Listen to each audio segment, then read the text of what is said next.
नमस्कार दोस्तों, मैं आपका अपना दिनेश सिंह आज फिर एक नई कहानी हिंदी विषय आईसीएसई बोर्ड के पाठ्यक्रम में संकलित अपना अपना भाग्य जैनेन्द्र जी की लिखी हुई बड़ी ही मार्मिक कहानी है। इस कहानी को आपके सामने मैं प्रस्तुत करने जा रहा हूँ। हर कहानी के पीछे कोई न कोई मकसद होता है, कोई न कोई उद्देश्य होता है। इस कहानी को लिखते समय लेखक के मन में जो भी भावना रही हो, लेकिन उनकी कहानियाँ किसी न किसी सुंदर और संदेशात्मक अंत की तरफ ले जाती हैं और अपने उद्देश्य को पूरा कर जाती हैं। कहानी आज के युग में व्याप्त स्वार्थपरता, मनुष्यों की हृदयहीनता, संवेदन शून्यता तथा गरीबी का चित्रण करना था। कहानी अत्यंत मार्मिक बिंदु पर आकर समाप्त होती है तथा यह स्पष्ट करती है कि आज के लोग, आज के युग के लोग, आज के इस आधुनिक अर्थ युग में किस तरह से लोगों के अंदर की दयालुता, परोपकारिता जैसे मूल्य जो है अदृश्य होते जा रहे हैं, उनका अभाव लोगों के आचरण में दिखाई देता है, जिसके कारण किसी मजबूर तथा दयनीय स्थिति से जूझते मनुष्य की सहायता करने के बजाय उसकी स्थिति को सिर्फ भाग्य के नाम पर छोड़ देना, अपना अपना भाग्य बताकर अपनी जिम्मेदारी से भागना या बचना, यही इस कहानी का मूल बिंदु है। अमीर लोग अपनी संपत्ति के कारण मौज उड़ाते हैं। उन्हें दूसरों के सुख दुख, दुख दर्द से कोई सरोकार नहीं होता। दिखावा और दिखावे की जिंदगी जीने वाले आज के युग के लोग किस तरह से हृदयहीन हो गए हैं, किस तरह से भाग्य के नाम पर अपनी जिम्मेदारी से भागते हैं। जैनेन्द्र जी ने इस कहानी के माध्यम से बहुत ही सुंदर और सरल शब्दों में इस कहानी को रचा है और कहानी कितनी खूबसूरती से संवादों के माध्यम से आगे बढ़कर के समाप्त होती है, यह जैनेन्द्र जी की रचना की खासियत है, विशेषता है। अब आइए मैं आपके सामने इसका वाचन करता हूँ। अपना अपना भाग्य, जैनेन्द्र जैन। बहुत कुछ निरुद्देश्य घूम चुकने पर हम सड़क के किनारे बेंच पर बैठ गए। निरुद्देश्य का मतलब होता है जिसका कोई उद्देश्य न हो, कोई मकसद न हो। नैनीताल की संध्या धीरे धीरे उतर रही थी। रुई के रेशे से, भाप से बादल हमारे सिरों को छू छू कर बेरोक घूम रहे थे, बिना रोके टोके घूम रहे थे। हल्के प्रकाश और अंधियारी से रंग कर कभी नीले दिखते, कभी सफ़ेद, फिर ज़रा अरुण यानी लाल पड़ जाते, जैसे हमारे साथ खेलना चाह रहे हों।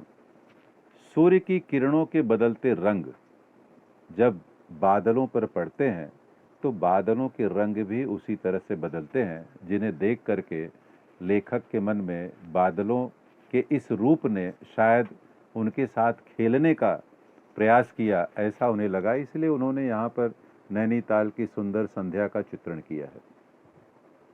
5, 10, 15 मिनट हो गए। मित्र के उठने का कोई इरादा न मालूम हुआ। मैंने झुंझला कर कहा, अंग्रेजी में जिसको इरिटेट कहते हैं, चलिए भी। अरे जरा बैठो। हाथ पकड़कर जरा बैठने के लिए जब जोर से बैठा लिया गया तो और चारा यानी रास्ता न रहा। सनक यानी पागलपन। धुन से छुटकारा पाना आसान न था और जरा बैठना भी जरा न था। चुपचाप बैठे तंग हो रहे थे, कुढ़ रहे थे कि मित्र अचानक बोले, देखो वह क्या है। कुढ़ना यानी फ्रस्ट्रेट होना, कुंठित होना। मैंने देखा कि कुहरे, अंग्रेजी में जिसको फॉग कहते हैं, हिंदी में उसके लिए दूसरा शब्द है धुंध। कुहरे की सफेदी में कुछ ही हाथ दूर से एक काली सी मूर्ति हमारी तरफ आ रही थी। मैंने कहा, होगा कोई। 3 गज अप्रोक्सीमेटली मीटर, 3 गज की दूरी से दिख पड़ा एक लड़का, सिर के बड़े बड़े बाल खुजलाता चला आ रहा था। नंगे पैर, नंगे सिर, एक मैली सी कमीज लटकाए है। पैर उसके न जाने कहाँ पड़ रहे थे और वह न जाने कहाँ जा रहा था। याद रखिए, जब मनुष्य मानसिक रूप से अस्थिर रहता है तो उसका प्रभाव उसके शरीर से भी दिखाई देता है, उसके क्रिया से भी दिखाई देता है, उसके एक्ट से भी दिखाई देता है। कहाँ जाना चाहता था, न दायां न बायां, पास की चुंगी। कर वसूलने के लिए जो बनाई जाती थी पहले अंग्रेजों के ज़माने में, कि लालटेन, लालटेन यानी लैंटर्न के छोटे से प्रकाश वृत्त यानी प्रकाश के घेरे में देखा कोई 10-12 बरस का लड़का होगा, गोरे रंग का है पर मैल से काला पड़ गया है। आंखें अच्छी हैं पर सूनी हैं, उदास हैं। माथा जैसे अभी से झुर्रियाँ खा गया। झुर्रियाँ ने रिंकल, सिलवटें। याद रखिए, झुर्रियाँ जो है उम्र दराज लोगों पर दिखाई देती हैं। ये जो है बच्चे को अच्छी तरह से पौष्टिक भोजन न मिलने का प्रभाव दिखाई दे रहा है। वह हमें न देख पाया, वह जैसे कुछ भी न देख रहा था, न नीचे की धरती, न ऊपर चारों ओर फैला हुआ कोहरा, न सामने का तालाब और न एकाकी दुनिया, अकेली दुनिया। बस वह अपने निकट वर्तमान को देख रहा था। जो उसके साथ घट रहा था वह उसी को शायद जी रहा था। मित्र ने आवाज दी, ए। उसने अपनी सूनी आंखें फाड़ दी, उदास आंखें जैसे खोल दी। दुनिया सो गई, तू ही क्यों घूम रहा है? बालक मुंह कहने चुप, फिर भी बोलता हुआ सा चेहरा लेकर खड़ा रहा। कहाँ सोएगा? यहीं कहीं। कल कहाँ सोया था? दुकान पर। आज वहाँ क्यों नहीं? नौकरी से हटा दिया। क्या नौकरी थी? सब काम, 1 रुपया और जूठा भोजन। उसने बहुत कम शब्दों में सारी बातें कह दी। सभी काम करना पड़ता था, वेतन के रूप में 1 रुपया मिलता था, भोजन के रूप में बचा हुआ जूठा भोजन। फिर नौकरी करेगा? हाँ। बाहर चलेगा? हाँ। आज क्या खाना खाया? कुछ नहीं। अब खाना मिलेगा? नहीं मिलेगा। यूं ही सो जाएगा? हाँ। कहाँ? यहीं कहीं। इन्हीं कपड़ों में। बालक फिर आंखों से बोलकर मुंह खड़ा रहा। मुंह कहने चुप। याद रखिए, आंखें भी आवाज से ज्यादा गहराई से विचारों को व्यक्त कर देती हैं। आंखें मानो बोलती थी, यह भी कैसा मूर्ख प्रश्न है। माँ बाप हैं? हाँ। कहाँ? 15 कोस दूर, 15 माइल अवे। 15 कोस दूर, गांव में। तू भाग आया? हाँ। क्यों? अब उसने अपने परिवार और अपनी दास्तान को सुना दिया। क्या मजबूरी थी, क्यों वह गांव से भागा है? मेरे कई भाई बहन हैं, सो भाग आया। वहाँ काम नहीं, रोटी नहीं, बाप भूखा रहता था और माँ भूखी रहती थी, रोती थी, सो भाग आया। अर्थात गांव में बेरोजगारी है, काम नहीं है, काम नहीं है तो उसका दाम नहीं है, दाम नहीं है तो रोटी नहीं है, रोटी नहीं है इसलिए बाप भूखा रहता था, माँ भी भूखी रहती थी, रोती थी, उसी सो भाग आया। एक साथी और था, उसी गांव का था, मुझसे बड़ा। दोनों साथ यहाँ आए। वह अब नहीं है। कहाँ गया? मर गया। अब ये बताइए कि इतनी कम उम्र में बच्चे को जीवन और मृत्यु क्या होती है ये समझ में आ गया। बस जरा सी उम्र में ही इसकी मौत से पहचान हो गई। मुझे अचरज हुआ, आश्चर्य हुआ। पूछा, मर गया? हाँ साहब। हाँ, साहब ने मारा, मर गया। अच्छा, हमारे साथ चल। वो साथ चल दिया। लौटकर हम वकील दोस्त के होटल पहुंचे। वकील साहब होटल के कमरे से उतर कर आए। कश्मीरी दुशाला लपेटे थे, दुशाला ने शॉल, मोजे चढ़े, पैरों में चप्पलें थी, अमीरी का प्रतीक। स्वर में हल्की झुंझलाहट, रोष था, कुछ लापरवाही थी। ओहो, फिर आप कहिए, आपको नौकर की जरूरत थी ना? देखिए यह लड़का है। कहाँ से लाए? इसे आप जानते हैं? जानता हूं, यह बेईमान नहीं हो सकता। अजी, ये पहाड़ी बड़े शैतान होते हैं। बच्चे बच्चे में अवगुण यानी बुराइयां छिपी रहती हैं। आप भी क्या अजीब हैं। उठा लाए कहीं से। लो जी, ये नौकर लो। वकील साहब पहले से ही पहाड़ों पर रहने वाले लोगों के बारे में अपना विचार बना चुके हैं। उन्हें ऐसा लगता है कि जो लोग पहाड़ों में रहते हैं वे अच्छे नहीं होते हैं और उनके अंदर बहुत सारी बुराइयां होती हैं। इसीलिए वो किसी अच्छे और बुरे के बारे में सोचने के पहले ही अपना विचार व्यक्त कर देते हैं कि पहाड़ के लोग अच्छे नहीं होंगे। मानिए तो यह लड़का अच्छा निकलेगा, आप भी जी बस खूब हैं, ऐरे गैरे यानी किसी को भी नौकर बना लिया जाए और अगले दिन वह न जाने क्या लेकर चंपत हो जाए। चंपत हो जाए मुहावरा है, भाग जाए, अदृश्य हो जाए, गायब हो जाए। आप मानते ही नहीं, मैं क्या करूं, माने क्या खाक। आप भी जी अच्छा मजाक करते हैं। अच्छा, अब हम सोने को जाते हैं। और वह 4 रुपया रोज के किराए वाले कमरे में सजी मसहरी, मसहरी का मतलब होता है अ बेड विथ मस्कीटो नेट। मस यानी मस्सा, मसा यानी मच्छर, हरी यानी मारने वाला, अर्थात मच्छर से बचाने वाला जो जाल होता है, जो नेट होता है, वह जिस बेड पर लगा है उसे मसहरी कहते हैं। पर सोने झटपट चले गए। बालक कुछ ठहरा, मैं असमंजस में रहा। तब वह प्रेत गति अर्थात बहुत तेजी से एक ओर बढ़ा और कुहरे में मिल गया। हम भी होटल की ओर बढ़े। हवा तीखी थी, तेज थी, ठंड थी, हमारे कोटों को पार कर बदन में तीर सी चुभती थी। सिकुड़ते हुए मित्र ने कहा, भयानक शीत है, ठंड है, उसके पास बहुत कम कपड़े हैं। उसके पास अर्थात उस बालक के पास। यह संसार है यार। मैंने स्वार्थ की फिलॉसफी सुनाई, स्वार्थ का दर्शन बताया। चलो पहले बिस्तर में गर्म हो लो, फिर किसी और की चिंता करना। अर्थात जान है तो जहान है, पहले अपने बारे में सोचिए। उदास होकर मित्र ने कहा, स्वार्थ जो कहो, लाचारी कहो, निठुराई कहो या बेहयाई यानी बेशर्मी। दूसरे दिन नैनीताल स्वर्ग के किसी काले गुलाम, पशु के दुलार का वह बेटा, वह बालक निश्चित समय पर हमारे होटल डी पब में नहीं आया। ये कहानी उस समय की है जब हमारे देश में अंग्रेजों का शासन था। इसलिए अंग्रेज भारतीयों को गुलाम कहते थे, हमको काला कहते थे, ब्लैक कहते थे, ब्लैक इंडियन।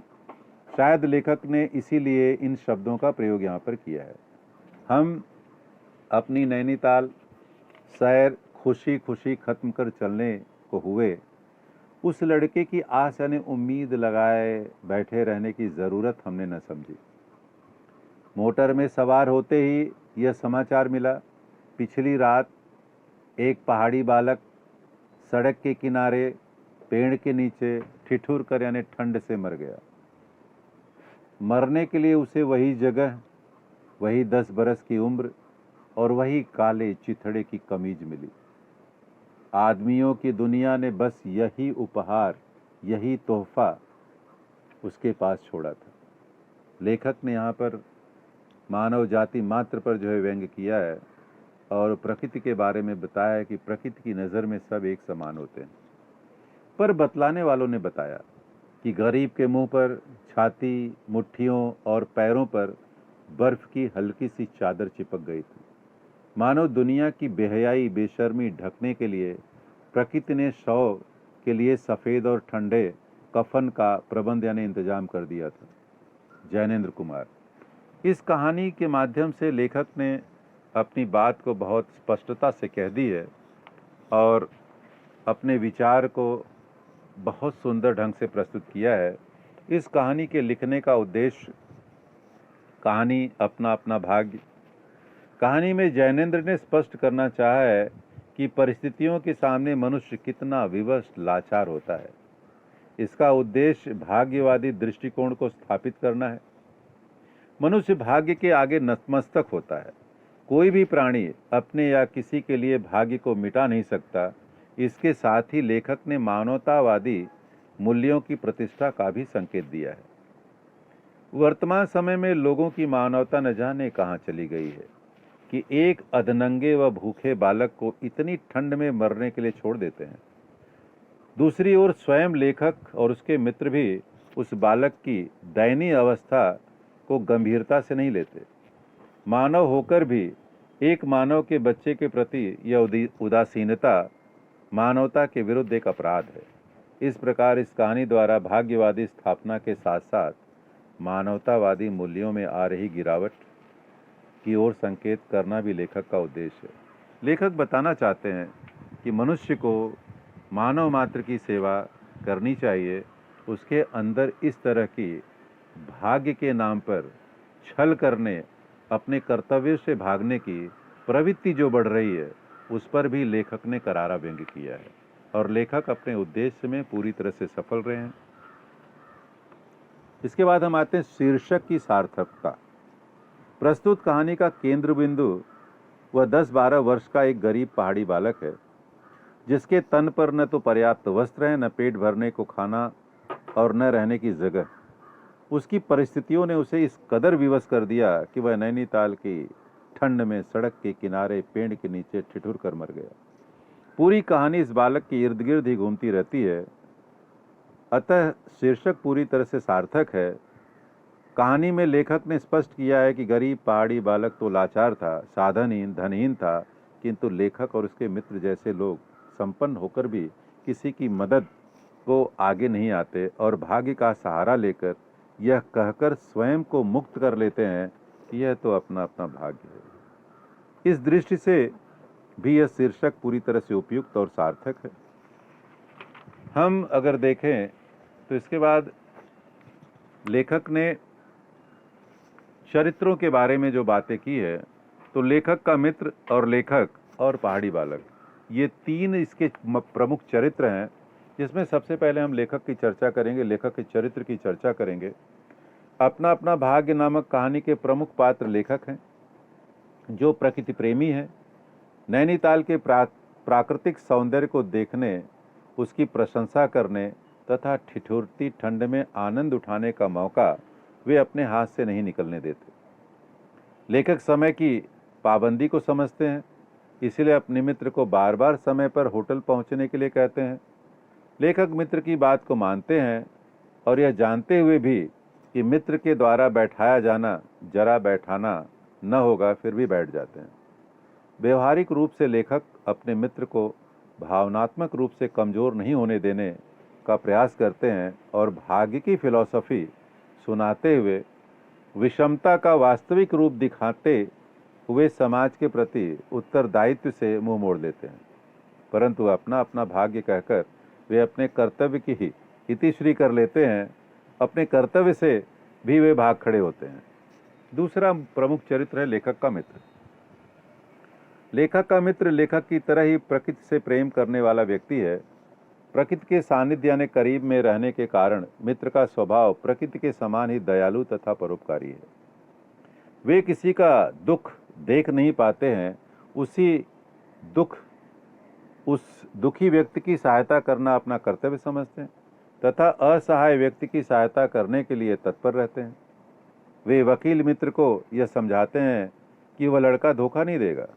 ऐसा कहकर वे वकील की तथा पहाड़ी लड़के को सहायता करना चाहते हैं।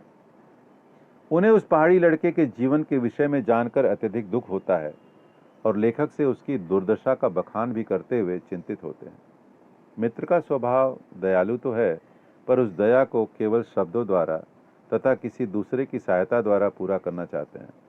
नहीं तो 10 रुपए उस बच्चे को दे सकते थे और अपने गर्म कपड़े में से कोई गर्म कपड़ा देकर या अपने कमरे में उसे एक रात्रि का आश्रय देकर के उसकी सहायता कर सकते थे, जबकि ऐसा उन्होंने कुछ भी नहीं किया। उस गरीब असहाय बालक की मृत शरीर या देह देखकर भी यही कहते कि ये तो अपना अपना भाग्य है। अंत में हम आएंगे इस कहानी के तीसरे प्रमुख पात्र पहाड़ी बालक की तरफ। यह बालक इस कहानी का मुख्य केंद्र है, मुख्य पात्र है। स्वाभिमानी है, मेहनती है, अपने जीवन निर्वाह के लिए 10 वर्ष की उम्र में दर बदर भटकता है। वह नैनीताल शहर के पास के गांव में रहता है और गरीबी के कारण अपने घर से निकल भागता है 2 समय की रोटी की व्यवस्था करने के लिए, परंतु यह भी उसके भाग्य में नहीं था, क्योंकि उसे निर्दयी होटल के मालिक ने यहाँ काम करने और काम करते समय उसके मित्र के साथ जो उन्होंने क्रूरता की, और उसी क्रूरता का शिकार यह भी होता है, यह भी वह होटल से भाग खड़ा होता है। लेखक तथा उसका मित्र उसे उस काली अंधेरी बर्फीली रात में मिलते हैं, उस पर दया भी करते हैं, दया दिखाते हैं, दिखलाने का दम भी भरते हैं, परंतु उस समय उसे सहायता नहीं देते। रात को वह निरीह गरीब असहाय बालक एक पेड़ के नीचे आश्रय पाता है। रात की बर्फबारी का शिकार हो जाता है और 10 वर्ष की उम्र में वह दुनिया के दर्दों से छुटकारा पा जाता है और उसकी मृत्यु हो जाती है।